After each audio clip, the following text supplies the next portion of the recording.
So a bunch of Black Lives Matter people and SJWs and shit have decided that they're angry about the attacks in Paris, not for the reason that most people are angry. They're angry because it's taken attention away from them. Oh no, they have to remedy that situation right away with their new hashtag. Hashtag fuck Paris. Yeah, bitch. World cares about that shit? I don't care. Fuck Paris, bitch. Hashtag fuck Paris. The problems of French whites pale in comparison to what happened to Jamar. Hashtag justice for Jamar. For those who wondering who the fuck Jamar is, I got a cheat sheet here. 24-year-old Jamar Clark died Monday night after he was taken off life support. Clark was shot by police last weekend when they were called to a domestic dispute at the home where Clark and his girlfriend lived. As EMTs tried to put the girlfriend in an ambulance, police say a struggle broke out with Clark, who was interfering with emergency workers. So was she going in the ambulance because he beat the shit out of her? And when they say interfering with EMTs, was he trying to beat the shit out of the EMTs? I mean, if that's the circumstances, I'm all for Jamar being shot. Sorry. If there's some other set of circumstances where Jamar is cast in a more favorable light, I'm willing to look at that too. But whatever happened to Jamar, whether he was shot justifiably or whether it was, just another instance of police brutality and unnecessary force, either way, Jamar as a problem does not compare to a massive terrorist attack in France with 130 plus dead. Perpetrated by ISIS and potentially setting off a war in which the entire world might have some skin. So, yeah, that kind of seems like the bigger issue. I don't know. Maybe I'm just a fucking lunatic, but it seems like maybe that's more important than whether or not Jamar was shot for a good reason or not. Hashtag fuck Paris, because they helped America invent slavery. Okay, I'm just gonna let you know, to spare you future embarrassment, slavery existed before America and before France. I mean, obviously those geographic regions existed. Might have looked a little different, but they were there. Slavery was still happening. There's slavery in the fucking Bible. In the Bible, they're talking about fucking slavery. All right? And even before that, I'm sure there's always been fucking slavery. Of course it has occurred to people throughout history, man, there's a bunch of hard-ass work to do. I don't really want to do it.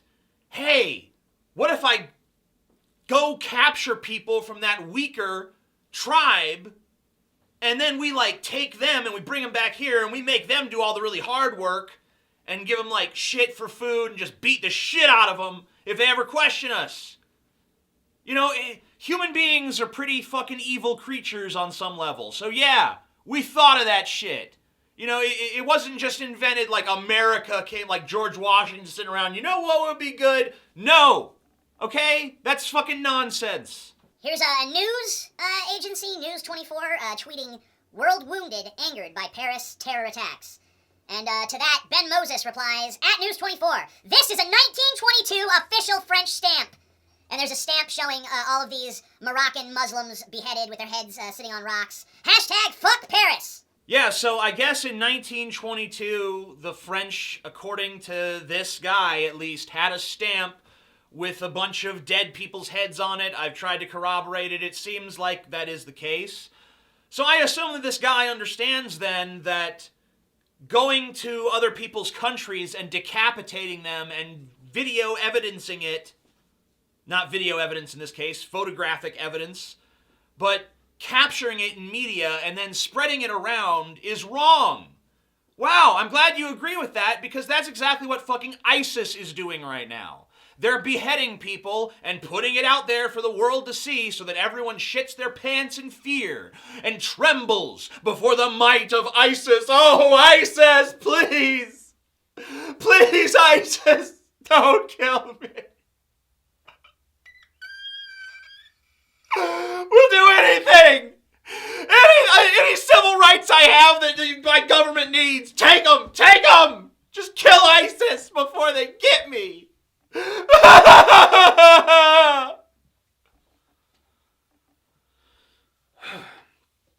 one gives a fuck what France did in 1922. You know why? Because it was 1920 fucking 2. Were you alive in 1922? No. Was I alive in 1922? No. Are any of the people who even knew these motherfuckers beheaded on these rocks still alive? Probably fucking not. And if they are, they're so fucking old, they can barely fucking remember it. A little bit of history on France here. Just so we can see where these Black Lives Matter people are coming from. Not because it makes any sense or we have to agree to it in any way, but just so we know what it is. In the Atlantic slave trade, I'm reading this, all right? I have this all written out. I'm just gonna fucking read it. I'm not gonna try to hide that I'm reading something. In the Atlantic slave trade, the French enslaved 4 times as many Africans as America did. And France was essentially the last country in Europe to ban slavery. It's hard to say when exactly slavery stopped in France, because even when it was illegal, it still continued for decades. It probably ended around 1870. And then the French have a troubled history with Haiti. The French took over the country in the 1600s and ruled until a revolt threw them out in 1804. And basically, France said to the Haitians, all right, you can have your fucking country back, okay? You can have your stupid fucking country back, but you have to pay us 150 million gold francs. And only then will we acknowledge your independence. So France comes to their country, steals it in the 1600s, couple hundred years fucking later, the Haitians want it back, or 150 years later, whatever. They want it back, they have a revolt, they kick the French out of there, but the French are like, okay, we'll leave, but only way we're gonna stay gone is if you give us some money. Now, the French, being the kind-hearted souls they were, eventually lowered it to a mere 90 million francs. Gold francs. And Haiti tried to get its money back in 2003. They asked for 21 billion US dollars, which I guess they said is the equivalent of 90 million gold francs. I don't know where they got that calculation from. I don't know if it's accurate. Okay, so the French were really bad about the slave trade thing. They had more slaves than any other fucking country, whatever.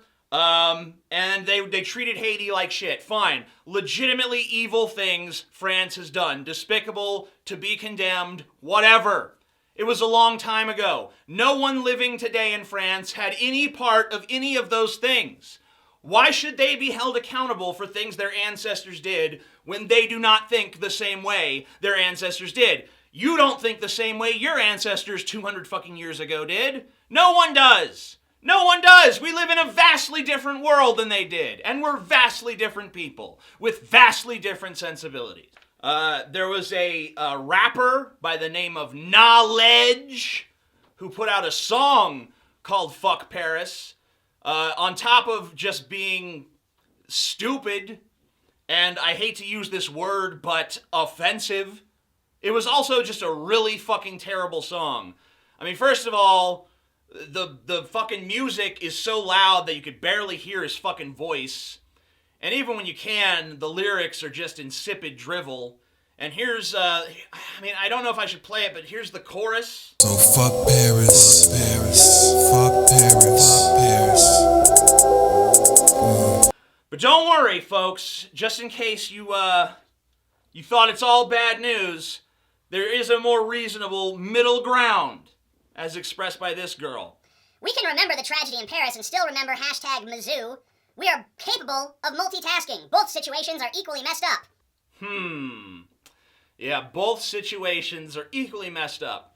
Alleged racism on a college campus, pretty messed up.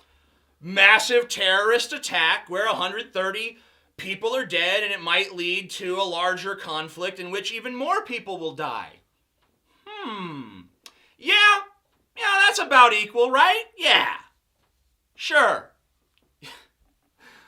Here's some people who deny that Black Lives Matter did this. Sean King. Several widely shared conservative articles are claiming #Black Lives Matter activists created the Fuck Paris hashtag. Just lies. I guess that's possible. Doesn't really seem to be the case, but if you have some evidence of this, present it and it will be appraised. No real Black Lives Matter activist or organizer would day Fuck Paris We are all in this together. This is media mix crap. Ah, the no true Black Lives Matter activist fallacy at work. This is what happens with groups. I'm afraid to tell you, but this is just always the case. You join a group because they champion some cause you agree with, and you're like, fuck yes! Group! We are a group, and together as a group we will get things done. And then before you know it, you start hearing whispers of people in your group doing stuff you don't really like, you know?